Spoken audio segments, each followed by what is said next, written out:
I see trees of green, red. Hey guys, welcome back to my channel. So today I wanted to talk to you about the big elephant in the room, I guess. The fact that I've moved. If you are new to my channel, I'm actually from Canada and I have recently just moved to England. Crazy. And throughout this process I thought it would be super cool to film a video and tell you guys why I've done it, how I've done it, and kind of some of the challenges or the pros and the cons to doing what I did. So anyways, I decided to come like film this video at this bridge at Bristol because it's really pretty, but I have no tripod with me, so I'm just holding the camera up, so if it's a little bit wobbly, I'm sorry. I'm doing my best. But anyways, I thought I would start off at the beginning. So basically about almost 4 years ago, 3.5 years ago, I got the bright idea that I wanted to move. I had gone through a bad breakup, and sometimes when you live with a person, your house is almost like a prison, and you just have so many memories with that person there, and when they've really hurt you, it's kind of hard to live in that house like every day. Obviously, I don't have $1 million and I can't just move houses or sell my house and buy another one. Never mind, I was self-employed, so that was really hard. But anyways, so I decided I wanted to move, but I had no idea of all the things that would have to go into it to move. So my house was like a mess. I had to renovate it, never mind make the money to move, and then I just kind of let the dream go. And it was really embarrassing because I had told everybody that I was gonna move, and then I didn't move, and everyone kept on asking me like, oh, are you moving, are you moving, are you moving? And then it was like, nah. Anyways, in the meanwhile, I had started to work from home. If you didn't know, I do eyelashes and hair and all of that, and I started making some decent money. But if you are self-employed, you know that sometimes working for yourself can not necessarily be the most consistent thing. So then I went and I got a full-time job. This will probably come of no surprise to you guys, and some of you guys have seen me there, but I got a full-time job being one of the managers at Dynamite, and that has proved to be very good and awesome for everything that I do online. So but even more so than that, I ended up being able to renovate my house a lot faster, and then I kind of got to a crossroads of wanting to move my business out of my house, because it's hard having a business in your house when you have people coming to your house all the time, and potentially moving again. So here we are 3 years later, the whole moving to England thing was still at the back of my head. So there's this group on Facebook, I'll link it in the comment section or in the description section down below. There's this group on Facebook, and they post whatever flight deals there are to like Edmonton or Calgary. And there was a flight for just under $400 from Calgary to England, and I booked it. And that trip was kind of booked based off of me not really letting this dream and want die. And then I came over, and yeah, I ended up meeting someone, and that was cool, but there were still a lot of things, like England is very different to Canada, very, very different. But when I came back home in church, one of my pastors had said, you know, sometimes you have to ask yourself if you're risking more by staying or if you're risking more by leaving. And I kind of sat back and I thought about it, and I was like, I think I'm risking more by staying in Canada. So that's kind of, in a nutshell, why I wanted to move. Alright, now the actual process of getting a visa. So if you're Canadian, it's pretty easy to get a visa to move to the UK. You have to be 30 and under. I literally just got in on that. My birthday was the day after I got here, and so I applied on the visa. It used to be called the working holiday visa, and I believe now it's called a youth mobility visa, the tier 5 youth mobility visa. Now in order to get that visa, you have to be 30 and under, so 31, just before you turn 31 essentially. And then you need to have, I believe it's 1,890 pounds, which depending on the exchange rate is about, I don't know, about 3,500 Canadian. So you have to have that in your bank account. Now, when you have that in your bank account, you don't need to maintain that money in your bank account. You just have to show that you have that money in your bank account. Then when you go and get that bank statement printed, that bank statement is good for 30 days.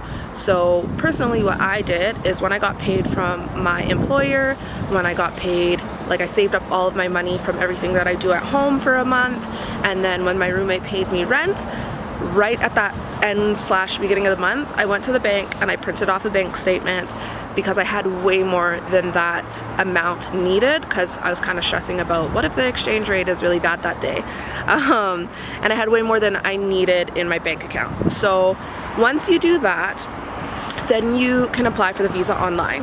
Now, I'll try and link everything down below, but you don't need to, like, you could start your visa application process before you have that money, and that's where I kind of failed. I thought I had to have the money and then apply for the visa, whereas I could have actually already started the application process, because once you start the application process, there are fees. I think it almost ended up being like $1,200 of fees with the application, the NHS fee. I think it was the NHS fee. That's like almost like your healthcare type of thing. And yeah, I'm pretty sure it was almost $1,200, which was insane. But you could start that. Now, I wish I had started that earlier because I panicked again. I'm a bit of a worrywart, if you don't know me. But yeah, I wish I had started it earlier because they want you to list all of your passports that you've had in the last 10 years and all of the dates of the places that you went in the last 10 years. Now, I've lost 2 of my passports, and some of them are, like, the stamps in them aren't really legible. So I was really worried if I was going to be penalized if those dates weren't correct, the fact that I didn't have that passport number anymore. Now, there was a email I was able to, no, I had to fax a number. You can't call them, but I had to fax a number, and they were able to send me all of my passport numbers in the last 10 years. So I did get that, but I got that after I had already applied for my visa. So there's that. Now, on your visa, they're going to want to know the place of where you're staying. I actually just listed a hotel. I didn't end up staying there. I got an Airbnb. Plus, I have someone that's living here and stuff that I was able to stay with some days the first time. So yeah, I don't think they're super strict on that. And then once that was all done, you had to go down to, I don't know, like the fingerprinting office, and you got to like pick what day and time worked best for you. And yeah, so 3 days after I applied on the visa, I went down to the fingerprinting office, got my fingerprints. They take a picture of you, and that's what's gonna be on your like ID card here, like your biometrics card, I believe it's called. So I don't know, try and look cute in it, because that's basically your ID card once you're here. And yeah, it was like a super quick appointment, in and out, and then they send your passport off to be processed. So once they send your passport off to be processed, literally my passport got to New York the next day, and I guess I forgot to say that. So when you apply on the visa, you have to send your passport in with your application, because they're gonna insert a, like, just a piece, like, I don't know, they insert like a page into your passport. So you send that off. It got to New York the next day, and then it was actually only 10 days by time I got my passport back with my visa in it approved. So that was all it took for me to get my visa to come here. All right, so now that I'm here, where am I at? So the biggest thing that I'm learning with living in England, I've actually booked a trip, and I'm here right now, but I'm going back to Canada in a couple of days, and then I'll be back here in England in a couple of months. So I've kind of brought myself stuff over into segments. So almost all of my clothes is here right now. And then really it's just a few knickknacks to go back to Edmonton and then bring back here with me and my dogs. But since being here, the biggest challenge that I've found is opening a bank account. So you can't find a place to rent here unless you have a bank account. But you can't open a bank account unless you have like proof of address. And proof of address doesn't mean just your letter is on any mail. It means that it's on a utility bill, a home utility bill. So for me, this has proved challenging because I do have someone to stay with while I'm here. However, unless I get put on a home bill, that like doesn't really help me at all. So thankfully, one of my friends, Stephanie, her cousin is putting me on one of their home bills and their council tax. So then I'm going to have to take those letters into the bank, those like bill statements into the bank, and then that will prove my address, and then I will be able to open a bank account. Now, another thing that's proved really helpful since I've been here is there's a group on Facebook, again, I will link it down below, but it's like Canadians in the UK. Any question that I've had, they've just honestly been such a blessing and maybe not necessarily found me the right answer, but led me in the right direction. So that has been helpful through those challenges, but yeah, there's definitely been moments of like, oh my gosh.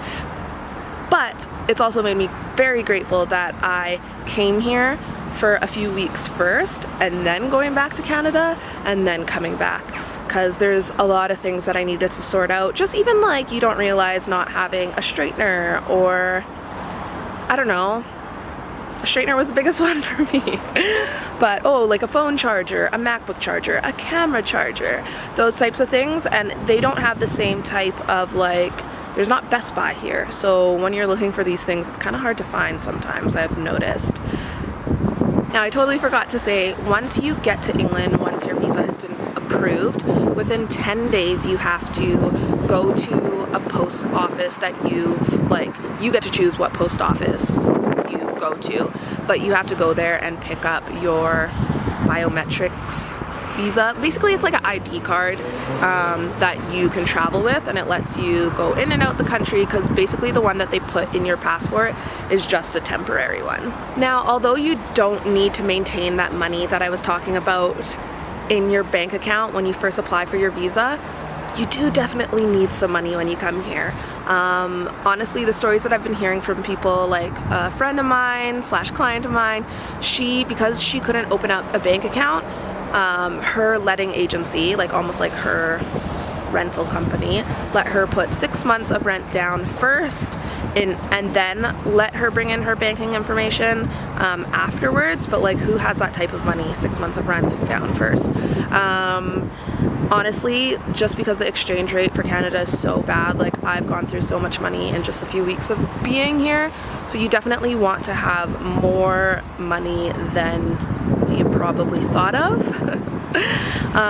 But if you have people that can help you out while you are here, honestly, try and like utilize that. Don't use people, but I've been so fortunate to have people that have been showing me around, that have helped vouch for me, that is putting me on their electric bills and stuff, because honestly, it seems absolutely absurd that you can get a visa to move to a country, but you can't open a bank account to find the means to live in that country. It's pretty crazy. Anyways, guys, I think that's it for this video. I am going to do a corresponding blog post for this, because I feel like there's definitely things that I have missed out in filming this, but my hand is about to break off from holding this camera.